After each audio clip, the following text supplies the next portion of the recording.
Hello. Hello, everyone. I am so grateful to be with you and so grateful to be here today. And I am thinking about grief and about our collective grief. And there have been two shootings, and um, these are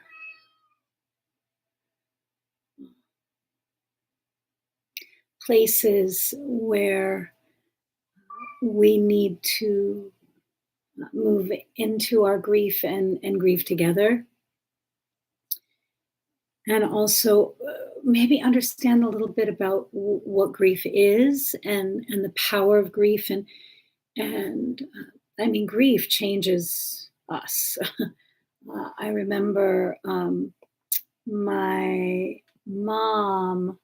I remember at the funeral of a brother that uh, and the power of that grief to move everything, change everything, destroy everything, create everything. It's like its own being.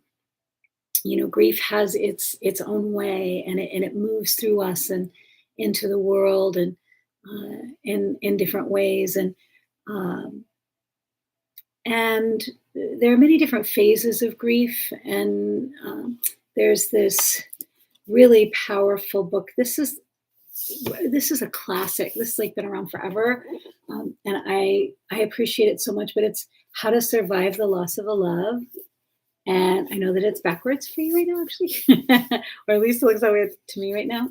But it's by Melba Colgrove, Harold H. Bloomfield, and Peter McWilliams. And I wanted to start. There's poems, but there's also um, uh, just really simple words about loss and what loss feels like, and moving with loss instead of against it. And it says what loss feels like. Along with the obvious feelings of pain, depression, and sadness, there are other reactions to loss, such as feeling helpless, fearful, empty, despairing, pessimistic, irritable, angry, guilty, and restless. Experiencing a loss of concentration, hope, motivation, and energy, changes in appetite, sleep patterns, sexual drive, a tendency to be more fatigued, error prone, and slower in speech and movement. Any and all of these are to be expected during and after a loss. It's part of the body's natural healing process. Be with those changes. Don't fight them. It's okay. And I went on. This is from page 18. This is about, or 15. This is 15, about 5, 1, 5, from the same book. It says, "What do I do now that you're gone? Well, there's nothing else going on, which is quite often. Well, when there's nothing else going on, which is quite often, I sit in the corner and I cry until I'm too numbed to feel. Paralyzed, motionless for a while, nothing moving inside or out. Then I think how much I miss you. Then I feel fear, pain, loneliness, desolation. Then I cry until I am too numbed to feel. Interesting pastime. Interesting pastime. What do I do now that you're gone? Well, when there's nothing going on, which is quite often, I sit in a corner and I cry until I am too numbed to feel. Paralyzed, motionless for a while, nothing moving inside or out. Then I think about how much I miss you. Then I feel fear, pain, loneliness, desolation. Then I cry until I am too numbed to feel. Interesting pastime." And that is from the How to Survive the Loss of a Love. And I think that grief is relentless. Grief is relentless, and the most essential thing is to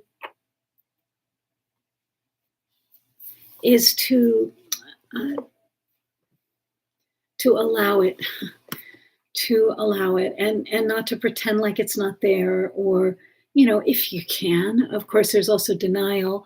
We also go through the stages of grief. One of them is denial. But we want to look at, what does loss look like? Recovery is another thing entirely. Recovery is where we see more of those stages, which is recovering from a loss takes place in three distinct yet overlapping stages: shock, denial, numbness; fear, anger, depression; understanding, acceptance, moving on. Each stage of recovery is necessary, natural, a part of the healing process. A part of the healing process. And so the shock, the denial, the numbness, the fear, the anger, the depression is first. that's yeah. I mean, I haven't found myself accepting a loss before I've gone through those stages. But they say that those stages can continue happening at different intervals. Like, one doesn't necessarily lead the other. But I have found usually I will go through shock or sadness before I even get close to understanding and acceptance. So I don't know if there's any magic to help get to understanding and acceptance before shock, denial, and numbness. So, or fear, anger, and depression. And there's situational depression. There's, we will feel sometimes, but it's for a time. That depression is that fear, anger, and depression is there for a time, and then maybe we'll go back to shock, denial, numbness. And so what's important is that we're able to recognize that these things are, as Melba and Harold and Peter say in this book about how to survive the loss of a love. And I don't know, I don't think we actually survive. Like, I know that there are some losses where I feel like I walk with that loss, and I'm with that loss every day. I walk with that person every day, or I walk with that experience every day. So there's some losses that I don't feel that, that I don't feel that I've actually recovered from, or that I ever will recover from. It's more like it's a part of who I am. That grief is a part of my makeup, a part of my experience of life. And I think that it's important that we're able to do things like pray and write. Like, what are the things that we can do to support our grief? Not to support our getting over it, but to support, what is it that we need to create? Because, the purpose of tragedy is to transform us personally, to transform us in our family lives, and to transform us in our communities.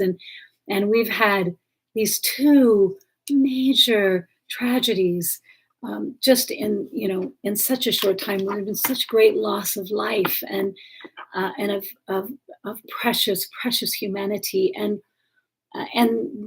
that is a call for change, and it's a call for transformation from us. And so I just think about, what is it that we can do to assist that transformation? And there are many different things that we can do to support our own transformation and to allow our grief to transform us. But it seems like kind of a moot point, that we're not going to be able to survive it, that somehow we won't be able to make it to the other side of it. And that sometimes we just feel like, what is the purpose of this? And so one of the I mean, there's no purpose. There is no purpose, and there is no reason. And yet we can be like that transformed being that comes out of it with some changes that we've offered, not only to our internal places, but also to our external places. And so one of the things we can lean on is we can lean on other people that are around us. We can call people that are around us. We can perhaps find a grief group, or even create a grief group. Find someone who could lead a grief group. But I think that anyone who has had great loss and moved through it and been able to get to the other side and found a sense of purpose again, and a sense of really feeling as though we have purpose and destiny or reason for being after a great loss. Once we can reach that place, that other side, we can offer that comfort to others once we've gotten to the other side of it ourselves. And so, like I said, not that there is, it's like Thomas More says, wherever there's paradox, we know that the soul is present. And the great paradox is that we walk with that grief all of our lives, and the grief has given us something terrible, a terrible, terrible change. But it has also given us the opportunity to create more change within ourselves, within our families, and within our communities. And so the horror of those changes. And I've been writing also to help move with that grief. And I've written several different things over the last couple of days. This is what I've written. This is what I wrote this morning that I will share with you. But it's one of the things that we can do is we can write, we can draw, we can, in between the weeping, right, is the poem that I wrote from How to Survive the Loss of a Love. It's by Colgrove, Bloomfield, and McWilliams. There is this crying into numbness, crying through the despair, like a howl. It's like a howl that moves through us. And in Ireland, they do something called keening, where they keen and they weep and they cry as a community. And so one of the things that we want to have near us is we want to have our community close to us, have our community near us. And so keening is in Ireland is one of the ways that that is done. And there are many different grief rituals and ways to move into grief, but to cry all of our tears is required of us. And we can pretend, we can stuff it, we can act like we don't have the grief, we can act like we can reach for something else instead of reaching inwardly toward our feelings. But the challenge is to reach inwardly toward the feeling and then outward toward people who are supportive and loving and can be there in ways that are supportive. And really, one of the things, and in my work with death and dying also, I just sit, you sit, and with the people who are grieving after, you just be there for that person, whether they're leaving or whether they're left behind. How do we support one another when we're in grief? It's just to simply be there. And I remember I lost a dear, dear friend, and then very closely I lost my mentor, Angelus Arian, who I really treasured and had a very close mentoring relationship with. And I had those two losses very, very close. And I remember my mother came and stayed at my house, and she just she heard me crying one day. I was crying and grieving upstairs. It was I was in my room upstairs, and she was downstairs in the living room on the sofa sleeping. But she just called up. She says, sweetheart, you don't have to cry alone. Like, come down. And I went downstairs, and still is so moving for me. And she just held me while I cried and comforted me. And she cried also. We cried together. And so there's an ache that we share. And there's a comfort that we can give. And sometimes that comfort has no words. Sometimes that comfort needs to be stillness and awareness and being present for someone else. And so In this time, I hope that we can be a presence to one another and be there for one another and sit with one another through this terrain, this terrain of grief. And I've written something here I will share with you. This is from this morning. Melody, harvest, taste air, dark moss, injury in the bark, this deep emerald brushing of what is deep within as though it can be known. There is nothing more to do except belong to the stillness. Something curved, a fist above this soft crown of leaves. Dozens of ancient faces, birds, moisture, taking in this richness of controlled air. A drive of nourishment synthesis, terrifying flowers, prying the winter cold.